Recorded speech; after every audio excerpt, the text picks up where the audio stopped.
going on, Dragon Ball Super fans? Welcome back over to UnrealEntGaming, here today presenting my official breakdown and review for Dragon Ball Super Episode 26, leading into Dragon Ball Super Episode 27. The Earth explodes, a conclusive Kamehameha in next week's episode. Now, before I begin, guys, if you guys haven't checked out my Dragon Ball Super Episode 26 review, you guys might want to go ahead and do so. A very interesting episode, needless to say. So now, into the breakdown. Now, so far in this episode, we saw things that were relatively different as opposed to how we saw it in the Resurrection F movie, that being the fight between Golden Frieza and Goku, the overall outcome of how Goku got beaten through the chest and whatnot. Now, I'm going to talk about both the pros and the cons in this episode. Now, the pros in this episode was the fact that both Goku and Frieza legitimately had an all-out brawl when it came to them going at it with one another.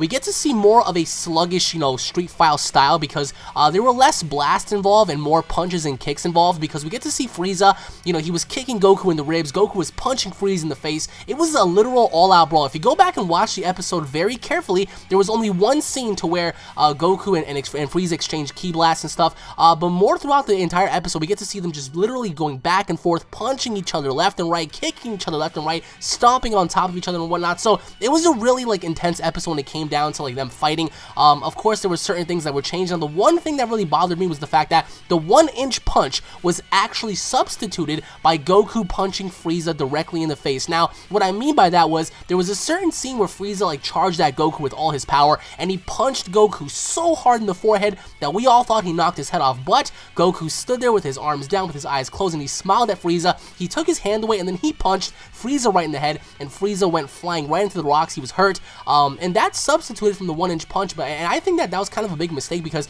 the 1-inch punch was so cool. Even though Frieza did punch Goku in the face, which caused him to do the 1-inch punch, in this episode, all it was Frieza punched Goku, and Goku essentially punched him right back. So that was the one thing that really bothered me, because the 1-inch punch mattered to me, and essentially they took that away. So, but that wasn't the only thing that kind of troubled me. The animation, now, as I said in my previous review, if you guys didn't check it out, I really suggest you guys go ahead and check it out. I thought Frieza looked like a gorilla in this episode. There were certain scenes where, if you really pay attention, even though animation isn't a real big thing for me, at least, I care more about story, character development, overall, choreographs when it comes to fights, but the animation really did bother me. I would have to say, in my humble opinion, that the animation in this episode was just not your average Dragon Ball. I mean, it was what it was. At this point, guys, for me at least, I really don't focus more on the animation. I focus more on other things, but then again, I just think that there was something off about the animation, although, again, I feel as if they rushed. The overall aspect of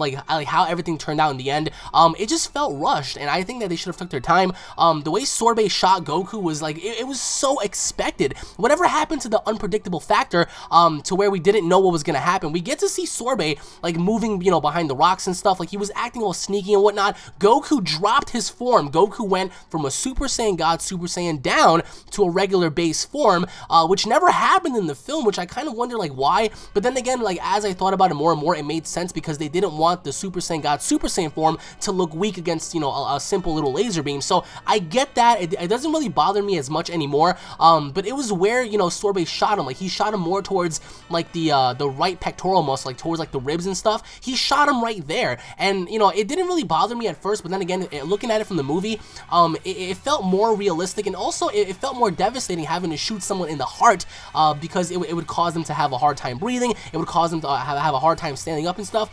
There were certain things that were altered, I will say, but leading into next week's episode, the Earth will blow up, and there will be one final Kamehameha shown, which will be Goku versus Frieza one more time, with the Kamehameha wave being, brought into the picture, and the equation of Frieza getting eradicated. So Goku will use the Kamehameha wave to destroy Frieza. Now, honestly, guys, I just think that next week's episode ought to showcase more of Vegeta dominating, which obviously it does seem like it's going to happen, because Vegeta finally transforms into a Super Saiyan God, Super Saiyan, and we get to see Frieza and Vegeta exchanging attacks, but we don't see them exchanging fists. We don't see them legitimately throwing down how Goku and Frieza did, which kind of upsets me, because again, I do want to see Vegeta have some screen time. I want to see Vegeta beat the shit out of Golden Frieza, even if Frieza fights back, which is good. I really hope that that does happen because it builds both characters. I mean, why is it that Frieza was able to take down Goku but not Vegeta? I mean, even though Frieza gradually gotten weaker as he held the form longer and longer, like obviously that was pointed out in the episode because Goku and Vegeta had a little bit of an argument, you know, as to switching off. Even though Frieza was short of breath, even though he was, you know, dying off in his form, I still think there ought to be more offense and defense from both parties. But overall, guys, I just think that next week's episode will lead on to the conclusion. I think it's going to be episode 27 and episode 28, and then finally we're going to be over and done with the Resurrection F's arc. Moving on to the Champa arc, which is the Universal God Tournament, which is going to be absolutely epic, guys. But I want to know your overall thoughts and opinions on this episode. Did you guys like it? Did you guys hate it? What did you guys, you know, love the most? What did you guys hate the most? Aside from the animation, remove the animation equation away from this because I understand that all of you guys are going to say, I hated the animation. Just remove that from the picture real fast. What are your overall thoughts on the story? Comparing this to the movie, comparing the fight between Frieza and Goku here as opposed to the movie. I would like to know your overall thoughts and opinions on that, guys. Once again, thank you all for watching. If you guys are Dragon Ball fans, don't forget to subscribe to my channel. That way you guys don't miss out a single Dragon Ball episode. If you guys enjoy the review, if you guys are stoked to what's coming next, smash that like button with the power of 10,000 gods, guys. Leave your overall thoughts in the comment section below. Tune in for the next episode. I would love to know your overall thoughts and opinions on this, guys. I mean, again, it is different. There are a lot of different factors that go into this, comparing the movie to the show and whatnot. Some people might say, oh, well, the show completely sucks. Some people might say that, oh, the movies are garbage compared to this.